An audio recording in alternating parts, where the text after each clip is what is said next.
সবাই কেমন আছো? অবশ্য এই গরমে ভালো থাকার কথা না, তাই ভাবছি এই গরমে ঠান্ডা ঠান্ডা ডিংসেল একটা ভিডিও বলি। মানে থেকে বাবা বলল একটা তরমুজ কিনে এনেছে, সেটা একবারে খাওয়া যাবে না। তাই মামনি ভাবলো তরমুজটা জুস করতে হবে, আর সেটা আমার মামনি কিভাবে করলে দেখো। আর এই সিস্টেমে লাগলে অনেকদিন পর্যন্ত তরমুজ ফ্রিজে রেখে ঠান্ডা ঠান্ডা জুস খাওয়া যাবে। দেখো আমার মামনি কি জ্বলে জ্বলে কাটছে, আমি একটু পাশ থেকে একটু বসে বসে খাচ্ছিলাম। তরমুজটা ভালোই আছে। ও আচ্ছা, তরমুজটা মিষ্টি আছে? হ্যাঁ মামনি, ভালোই মিষ্টি। আচ্ছা, যাই হোক, এখন তরমুজগুলো কাটা শেষ হয়ে গিয়েছে। একটা স্ট্রেনারে উঠিয়ে নিয়েছি এবং একটা জুসার প্রেস দিয়ে খুব ভালো মতো চেপে চেপে জুস বের করে নিচ্ছি। চাইলে আসলে এগুলো হাত দিয়েও করা যাবে। তো যাই হোক, এই যে এই পরিমাণ জুস বেরোলো, আরও কিছু আছে, তো সেগুলো আমি হচ্ছে যে আলাদাভাবে প্রেস করে করে জুস বের করে নিব। আর একটু ছেঁকে নিচ্ছি, এতে করে জুসটা খুব মিহি হবে। আর এই যে দেখতে পাচ্ছেন আইস মোল্ড, তো এটাতেই কিছুটা জুস আমি উঠিয়ে নিব। অর্থাৎ এই যে ভালোভাবে সবগুলো সেট করে নিচ্ছি। আর মাইশা আমার সাথে সাথে হাত লাগাচ্ছে, অর্থাৎ ওকে রেখে কোনো কাজ করা যায় না, প্রত্যেকটা কাজেই তার হাত লাগানো চাই। বাকি জুসগুলো আমি হচ্ছে অ্যাড করে নিচ্ছি, অর্থাৎ এগুলো আমি আইস করতে দিব। আর এই ফাঁকে মাইশা আইসক্রিম খাবে বলছিল, যার জন্য আমি একটু চিনি নিয়েছি। চিনি নিয়ে তারপরে হচ্ছে সেই যে জুসগুলো অ্যাড করে দিলাম কিছুটা, অর্থাৎ ওকে এক পিস আইসক্রিম বানিয়ে দিব। তো চিনির সাথে সেই জুসটা অ্যাড করে নিলাম। এখন এই যে আইসক্রিম মোল্ডের মধ্যে সেট করে নিচ্ছি, আর এখন এটা বরফ করতে দিব। তো এখানেও মাইশার হাত লাগানো চাই। এই যে দেখুন ছোট্ট দুটো হাত এসে একেবারে আমার হাতের সাথে মানে কাজে লেগে গেল আর কি। তো যাই হোক, টোটালি কমপ্লিট। আর এইভাবে আইস করতে দিলে অনেক দিন পর্যন্ত ভালো থাকে, যখন তখন, অর্থাৎ গরম থেকে এসেও কিন্তু হুটহাট করে কয়েক টুকরো আইস দিয়ে তরমুজের জুসটা খাওয়া যায়।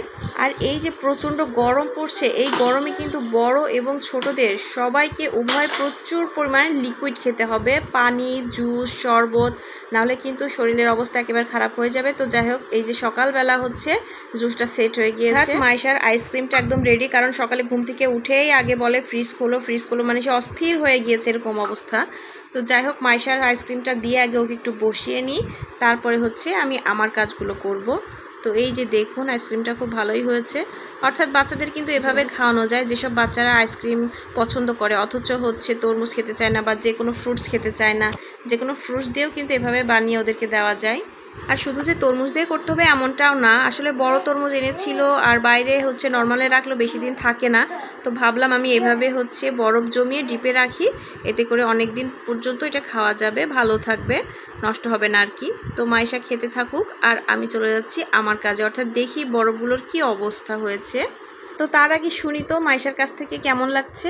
মাইশা, আইসক্রিমটা কেমন লাগছে? খুব ভালো লাগছে। ভালো লাগছে? খুশি হয়েছো? হ্যাঁ, আসলে তাই, বাচ্চারা একটুতেই কত খুশি, মানে এত আইসক্রিম খায় সেটা বিষয় না, কিন্তু ওই যে আমি বানাচ্ছিলাম আমার কাছ থেকে যে ওটা নিল এতেও খুশি। তো যাই হোক, আমার কাজ শুরু করে দিয়েছি। এই যে দেখুন, অর্থাৎ সেই জুসটা সেট হয়ে গিয়েছে। এখন এক এক করে আমি উঠিয়ে রাখবো। এই যে বক্সেও রেখেছিলাম, কয়েকটা বক্সে রেখেছি, তো সবগুলো আর বের করব না, আমি শুধু এটা একটু বের করে দেখাচ্ছি।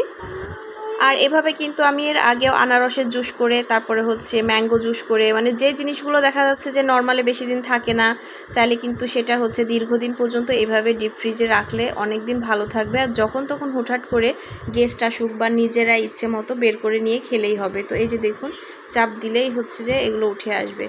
আর সিলিকন আইস মোল্ডে রাখার এই হচ্ছে একটা সুবিধা, অর্থাৎ একটু প্রেস করলেই একদম সহজেই উঠে আসবে।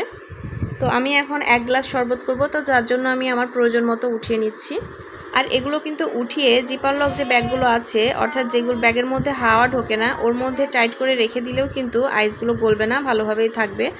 তো এই যে চিনি দিয়ে দিলাম পানির সাথে, আর খুব ভালো মতো গুলে নিচ্ছি। আর এখন এক এক করে এই যে তরমুজের যে কিউবটা করে রেখেছিলাম এগুলো অ্যাড করে দিচ্ছি, অর্থাৎ আইসের বদলেই কিন্তু আমি তরমুজের এই জুসের কিউবগুলো সেট করে নিচ্ছি। একদম গরমে ঠান্ডা ঠান্ডা এক গ্লাস জুস বা শরবত যেটাই খান না কেন একদম প্রাণ জুড়িয়ে যায়। মায়ের বাবা অফিস থেকে আসার পরে তাকে এক গ্লাস এইভাবে জুস করে দিলে মানে কি বলবো, সে যে এত খুশি হয়। তো যাই হোক, এভাবে আপনারাও খান। আর গরমের সময় বিশেষ করে প্রচুর পরিমাণে লিকুইড খান, বাচ্চাদেরকে খাওয়ান। আর এই গরমে সুস্থ থাকার একটু চেষ্টা করুন। আজকের মতো আল্লাহ হাফেজ।